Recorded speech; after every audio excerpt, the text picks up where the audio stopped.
All right, today is episode 4 on this Hemi Stroker deal. Stay with us and we'll get into it. All right, so we got the cam bearings in. Andrew put all the main bearings in, and he put some rod bearings and some rods and torqued everything up. There was some issues with the cam bearings, but there'll be a separate issue, a separate video about that issue, because I've seen it on other stuff too. It's just a FYI. But I've set up the bore gauges for the mains, and I measured the crank, and we set up one for the rods also. So we're gonna check the main bearing clearance, we're gonna check the rod bearing clearance, and then once all that's good, we need to Loctite the bolts on the reluctor wheel. And you done did a final wash on the crank. Yep, so the block's final washed, the crank's final washed, so we'll be ready to start assembling. We'll get the crank in, and then we got to load all the pistons on the rods, file fit all the rings. So let's get into it.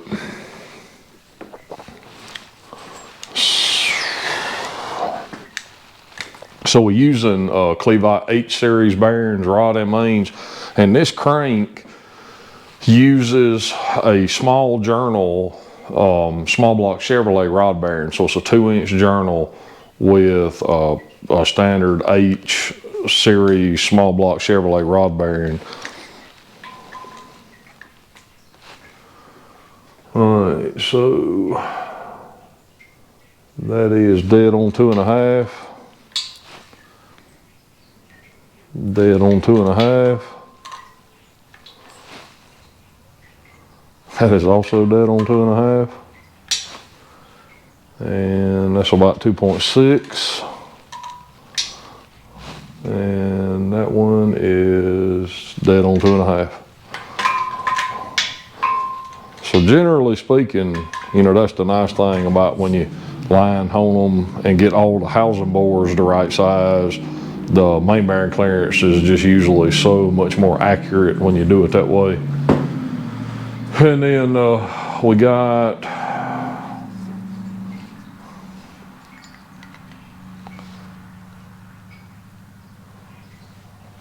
so that's like 2.6. It's kind of hard to tell, but that's right on 2.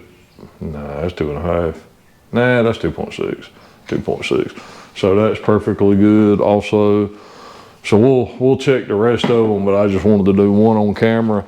So what we're gonna do now is we'll get all the pistons and rods out, and we'll get the crank ready, get the caps off, and then we'll bring you back when we're ready to load all this stuff, and then we'll just go through that process, and then we'll go through the process of file fitting the rings, and we'll load a few pistons on camera. You've seen me do that 100 times, but for those that hadn't, we'll do a few. So stay with us, we'll be right back.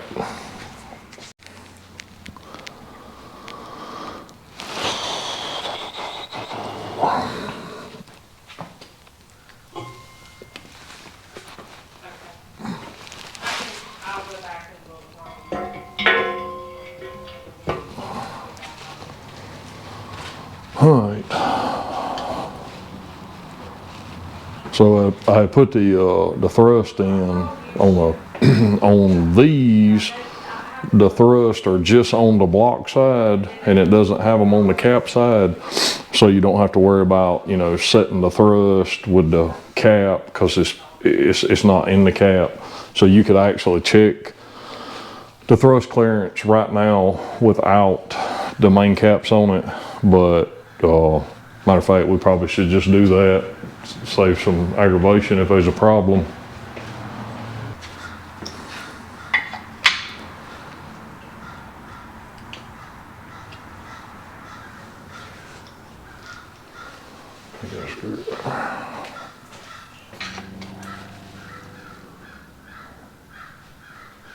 It's like 8.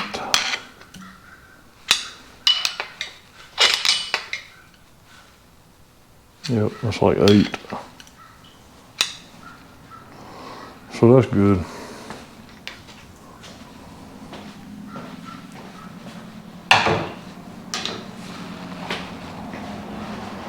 All right, we'll get all the caps popped on.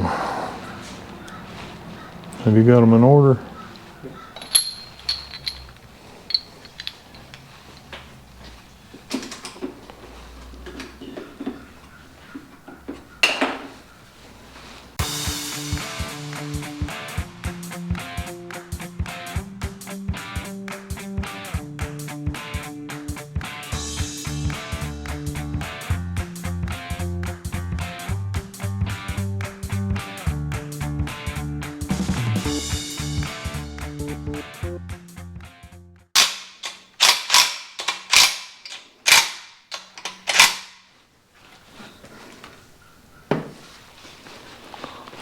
All right, what was the torque?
What does it say? Upper. Yep.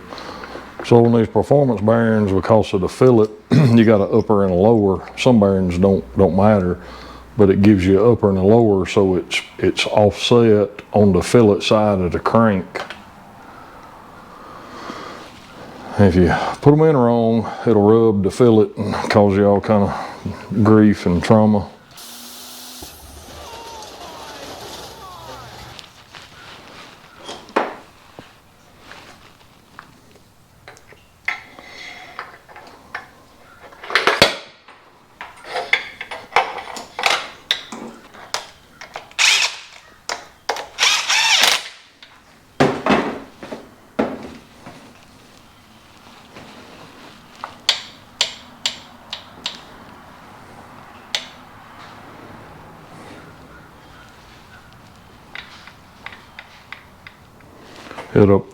The rod is pretty snug in the piston. It doesn't have a lot of lateral movement, but I just want to mock it up and make sure that, you know, nothing was in a bind and the rod was free to move, and it is, but I just wanted to make sure that there were no issues that we needed to go in there and modify the piston or the rod width or something. But it all looks good, so, but I just wanted to make sure before we got any further.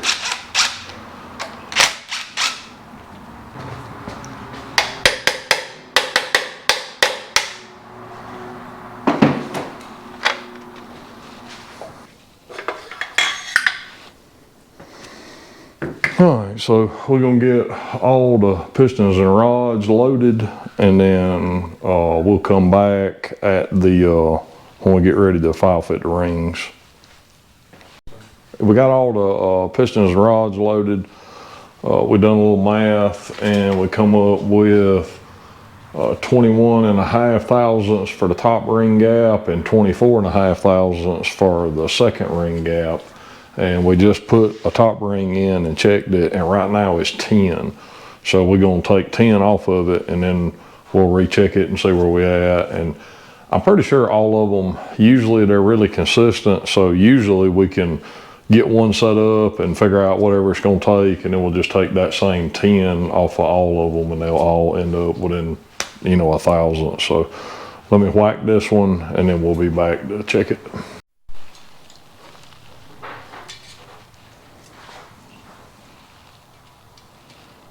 Yep, so that's 18, so we'll pull a couple of more.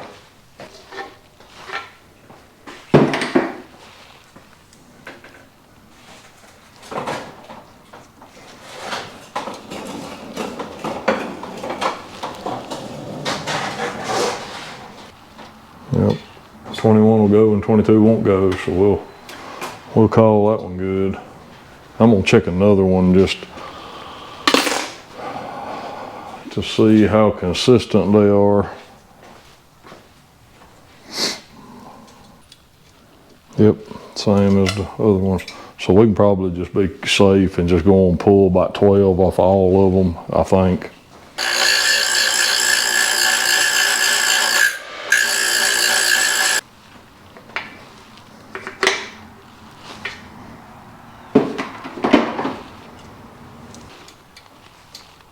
Yep, that's just perfect.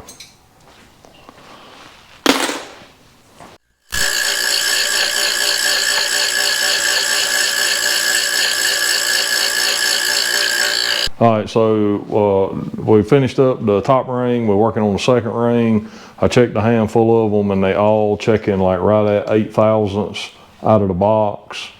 So the spec was 24 and a half. So we got to take basically 16 and a half off. So I'm gonna go do one and we'll come back and check it and see where we're at. And then we'll just knock all them out at once like we did the top rings.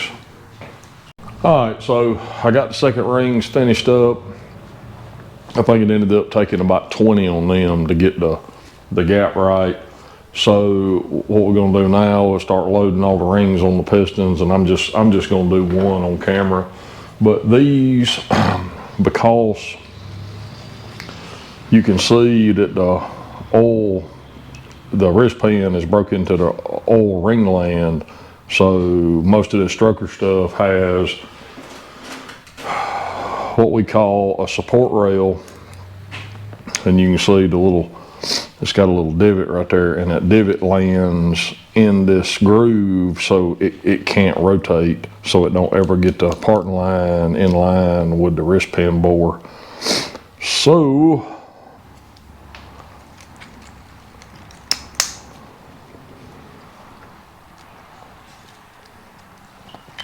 we'll make sure that divot is in that line, and then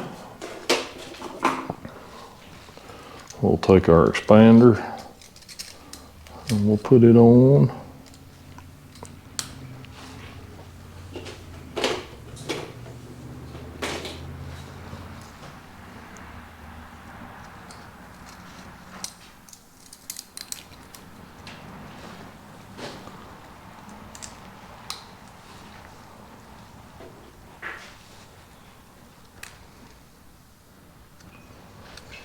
I just stagger them 180 out.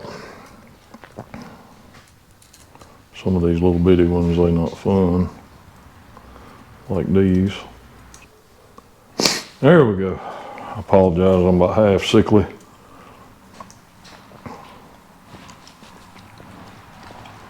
All right, and then so these are Napier, so they got a hook on them. The end goes up always.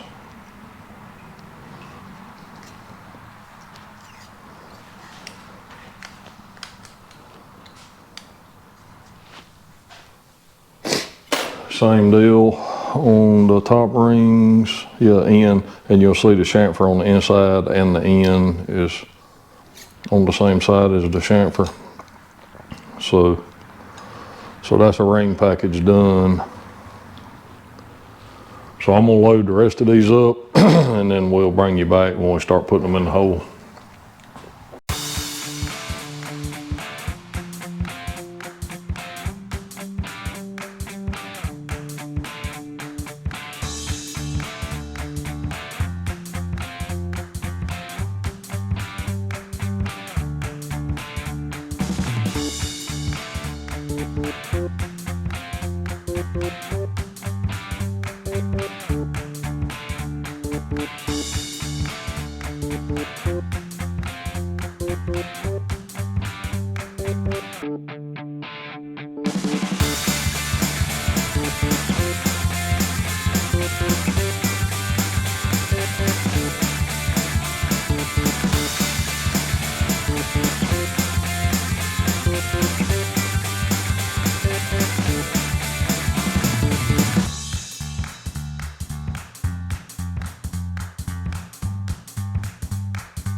I knew that was gonna happen.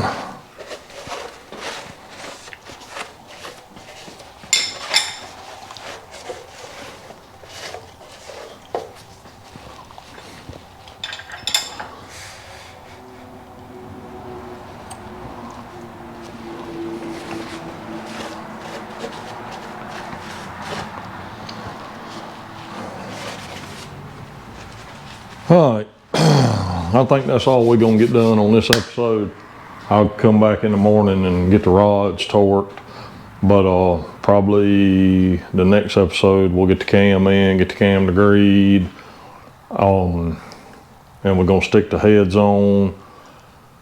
We gotta do some work on the heads, and then we're gonna stick the heads on, mock all that up, and check the push rod, preload, and all of that jazz. So we hadn't done a Hemi on film doing all that yet, so we'll go through how all that works. And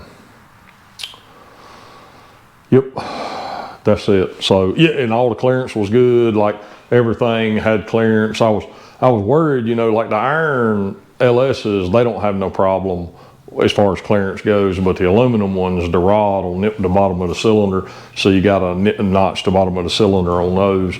But everything was fine on this one, so no issues there. All right, we'll see you. Yeah, next week we'll get back on this, so we'll see you then. Thank you so much. Hope that was informative. Thank you. See you again.